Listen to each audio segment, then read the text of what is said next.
नमस्कार, स्वागत है आप सभी का हिमाचल प्रदेश की खबरों में। मैं आपके साथ निकिता कश्यप। बुलेटिन की शुरुआत करते हैं। शिमला के ऐतिहासिक रिज मैदान पर स्थित दौलत सिंह पार्क में लेफ्टिनेंट जनरल दौलत सिंह की रेनोवेटेड प्रतिमा का अनावरण प्रदेश के राज्यपाल शिव प्रताप शुक्ल ने किया और यह पुरानी प्रतिमा के स्थान पर अब बड़ी प्रतिमा को स्थापित किया गया है। और इस मौके पर लेफ्टिनेंट दौलत सिंह के परिवार के सदस्य भी मौजूद रहे और इस दौरान राज्यपाल ने कहा कि देश का हर एक सैनिक प्रत्येक नागरिक के लिए महत्वपूर्ण है। इस देश का सैनिक विदेश में भी जाकर दूसरों की रक्षा करने का काम करता है। हम सभी लोग इन सैनिकों के त्याग, बलिदान और सेवा के आधार पर इस देश में पूरे सशक्तता के साथ निर्भीक होकर रहते हैं।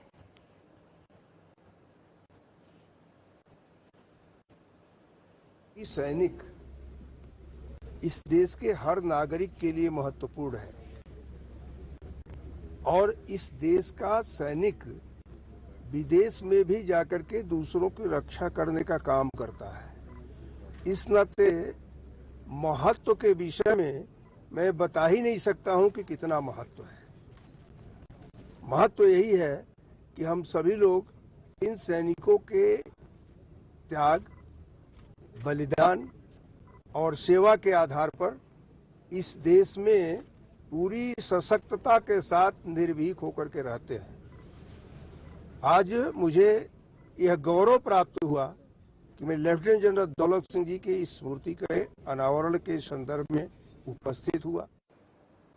मुख्यमंत्री सुखविंदर सिंह सुक्खू ने आज सचिवालय में एसपी और डीसी के साथ सरकार की विकासात्मक योजनाओं और आगामी कार्य को लेकर रिव्यू बैठक की। वहीं आपको बताते चले कि बैठक के बाद मुख्यमंत्री ने कहा कि सरकार ने कोविड के दौरान दर्ज सभी कोविड प्रोटोकॉल उल्लंघना के मामलों को वापस लेने का निर्णय लिया है, क्योंकि कोविड एक महामारी थी और ऐसे में जानकारी के अभाव में लोगों से गलतियां हुई हैं और जिन्हें माफ किया जाना चाहिए। और इसके अलावा सरकार ने सभी एसपी और डीसी के दफ्तर ई ऑफिस में परिवर्तित करने का भी निर्णय लिया है। आपको बताते चले कि सीएम ने कहा कि अच्छे शासन के लिए अच्छे प्रशासन का होना बेहद ही जरूरी है, ताकि सरकारी कार्यों में तेजी आए और पारदर्शिता आए। वहीं जातिगत जनगणना पर सीएम ने कहा कि जातिगत जनगणना अलग है और चुनाव अलग है। हिमाचल के सभी लोगों को जाति का पता है, जो फॉर्मेलिटी होगी वो करेंगे। सरकार ने 10 महीने पूरे होने के बाद सभी जिलाधीश, सभी एसपी की बैठक आज बुलाई है। बैठक में सभी जिलाधीशों का फीडबैक लिया जा रहा है, क्योंकि 3 महीने तो सभी लोग आपदा में रहे और मुझे खुशी है कि जब मैं कुल्लू में था, मंडी में था, तो जिलाधीश कुल्लू, जिलाधीश मंडी, एसपी कुल्लू, एसपी मंडी ने बहुत अच्छा काम किया। और उसके बाद अभी जो डिप्टी कमिश्नर प्रेजेंटेशन दे रहे हैं, उस आधार पर हमने अभी कुछ फैसले किए हैं कि किस प्रकार से हमें आगे बढ़ना है और स्पीड अप काम करना है। तो अभी लंच तक सिर्फ 6 जिलाधीशों के अभी प्रेजेंटेशन हुई है, एसपी की प्रेजेंटेशन हुई है। लंच के बाद दोबारा जब हम इकट्ठे होंगे फिर दोबारा से जिलाधीशों की प्रेजेंटेशन होगी। मेरा मानना है कि हमने अभी गवर्नमेंट को ये बोला है, जो डिप्टी कमिश्नर है, कि सभी के ई ऑफिस कर दिए जाएं, जो एसडीएम, सारे एसडीएम हेडक्वार्टर्स डिप्टी कमिश्नर्स को आदेश दिए गए कि वो सारे डिप्टी कमिश्नर के साथ जुड़ जाए, ताकि लोगों को न्याय मिल सके। जितने भी कोविड के दौरान कोविड का उल्लंघन करने वाले जो भी व्यक्ति हिमाचल प्रदेश में थे, मैंने कहा है कि कोविड एक ऐसी महामारी थी, कुछ लोगों को जानकारी नहीं थी, कुछ लोग घर में बंद रहकर बंद अंदर नहीं रह सकते थे, तो कई बार आदमी गलती कर जाता है। और जिन आदमी ने कोविड के दौरान गलतियां की है, मैंने कहा उनको माफ किया जाए, उनके सारे केस उनको तुरंत प्रभाव से वापस करने के आदेश मैंने दे दिए हैं। कोविड के दौरान जिन भी व्यक्तियों पर केस बने हैं, उनको सबको रद्द किया जाएगा, उनको सबको विड्रॉल किया जाएगा। इसके दिशा में भी हम इंडेक्स हमने जारी किया है। अच्छे शासन के लिए अच्छे प्रशासन की जरूरत है। हम उस दृष्टिकोण से भी हमारी सरकार कार्य कर रही है। कुछ मुद्दे आए हैं, माइनिंग से संबंधित मुद्दे आए हैं, शिक्षा के क्षेत्र में कुछ मुद्दे आए हैं। उन सबका एक फीडबैक लेने के बाद हम कैबिनेट में उन पर चर्चा करेंगे और उसके बाद आगे बढ़ेंगे। लेकिन भाजपा का आरोप है कि कांग्रेस हमेशा ही बांटने का काम करती है। नहीं, ऐसी कोई बात नहीं है। जब समय आएगा तो ये चलता है, इसमें कोई ऐसी बात नहीं है। राजनीति कुछ और तरीके की है। जातिगत जनगणना अलग आधार है और राजनीतिक चुनाव अलग आधार है। तो इसमें अपना दृष्टिकोण कहने का होता है, तो भारतीय जनता पार्टी ने अपना दृष्टिकोण रखा है। केंद्रीय मंत्री अनुराग सिंह ठाकुर जिला कांगड़ा के जसवा प्रागपुर के एक दिवसीय दौरे पर पहुंचे। वहीं आपको बताते चले कि इस दौरान केंद्रीय मंत्री अनुराग सिंह ठाकुर के साथ स्थानीय विधायक विक्रम सिंह ठाकुर भी मौजूद रहे और इस मौके पर अनुराग ठाकुर ने कहा कि खिलाड़ियों के लिए पैसे की कोई कमी नहीं है। खिलाड़ियों के उत्थान के लिए केंद्र सरकार करोड़ों खर्च कर रही है। यह सब पीएम नरेंद्र मोदी के से ही संभव हो पाया है। और वहीं आपको बताते चले कि उन्होंने यह भी कहा कि आज चंद्रयान विकास का साफ उदाहरण है। और इसी के साथ अनुराग सिंह ठाकुर ने कहा कि आपदा के समय में केंद्र सरकार ने हिमाचल की हर संभव मदद की है। 11,000 घर बनाने के मामले स्वीकृत किए गए हैं। वहीं 862 करोड़ रुपए की मदद भी दी गई है। वहीं उन्होंने यह भी कहा कि केंद्र में ऐसा नेतृत्व है कि जो किसी की पहचान का मोहताज नहीं।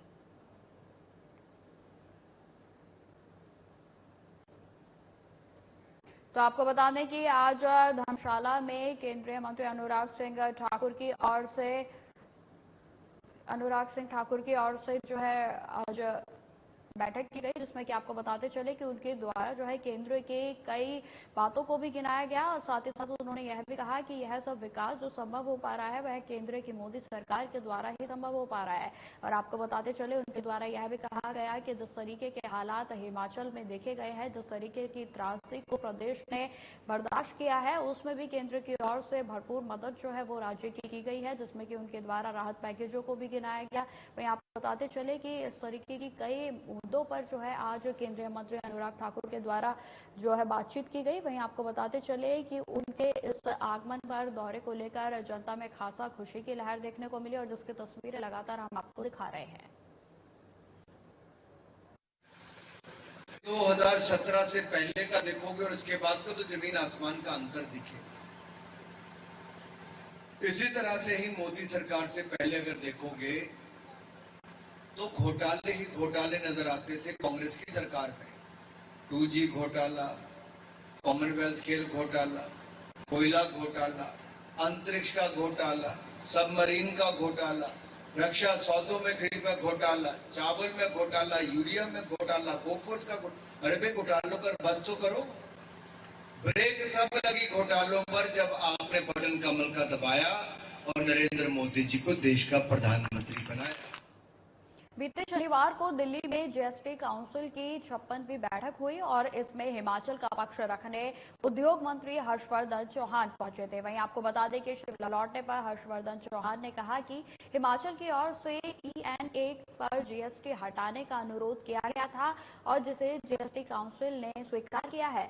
और इसके अलावा सेब कार्टून पर भी जो है 18% जीएसटी को कम करने की मांग रखी गई थी और जिस पर वित्त मंत्री निर्मला सीतारमण ने पुनः विचार करने के निर्देश दिए। वहीं आपको बताते चले कि शिमला लौटने पर हर्षवर्धन चौहान ने जातिगत जनगणना और चुनावों को लेकर भी बीजेपी पर जमकर हमला बोला। उन्होंने कहा कि CWC की बैठक में जाति आधार पर जनगणना फैसला लिया गया है और यह देश की जरूरत है। वहीं उन्होंने आगामी 5 राज्यों में होने वाले विधानसभा चुनाव के बहाने पूर्व बीजेपी सरकार को आड़े हाथों लिया और उद्योग मंत्री ने कहा कि आने वाले विधानसभा चुनाव में बीजेपी की स्थिति स्पष्ट हो जाएगी। शनिवार को जो है दिल्ली में 52nd जीएसटी काउंसिल की मीटिंग हुई है, जिसकी अध्यक्षता श्रीमती सीतारमण हमारी जो फाइनेंस मिनिस्टर उन्होंने की है और उसमें बहुत सारे इश्यूज पे डिस्कशन हुआ है, जिसमें से कि वैसे तो उसमें एजेंडे में होता है एक इशू जो हमारे को रिलेटेड था हिमाचल प्रदेश को, वो था ये ENA means extra neutral alcohol. इस पे जीएसटी जो है वो लगाया जा रहा था, मगर हमने अपोज किया और कुछ और स्टेट्स ने भी अपोज किया।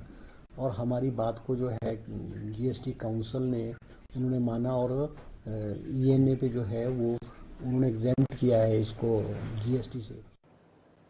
हिमाचल बीजेपी आगामी लोकसभा चुनावों की तैयारी में जुट गई है। वहीं आपको बताते चले कि बीजेपी मुख्यालय दीप कमल चक्कर में कार्यशाला का आयोजन किया गया और जिसमें लोकसभा चुनाव को लेकर चर्चा भी हुई और इस कार्यक्रम को शंखनाद का नाम दिया गया। वहीं आपको बताते चले कि कार्यक्रम में मुख्य वक्ता के रूप में प्रदेश बीजेपी सह प्रभारी संजय टंडन के अलावा पूर्व मुख्यमंत्री जयराम ठाकुर और बीजेपी प्रदेश अध्यक्ष डॉक्टर राजीव बिंदल भी उपस्थित रहे। वहीं आपको बता दें कि इस दौरान संजय टंडन ने बताया कि आगामी लोकसभा चुनाव को लेकर बीजेपी की तैयारियां चल रही है और चुनावों में चारों सीटों पर बीजेपी के प्रत्याशियों की जीत होगी।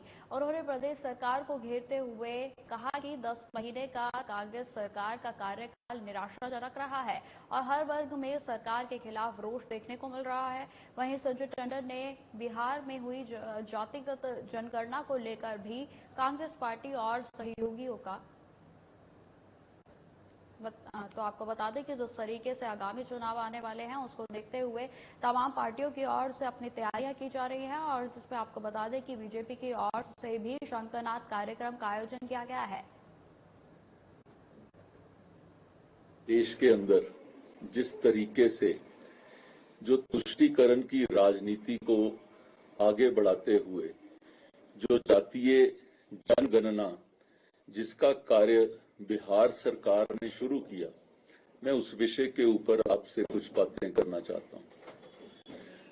आपने इसके बारे में आपकी जानकारी काफी होगी।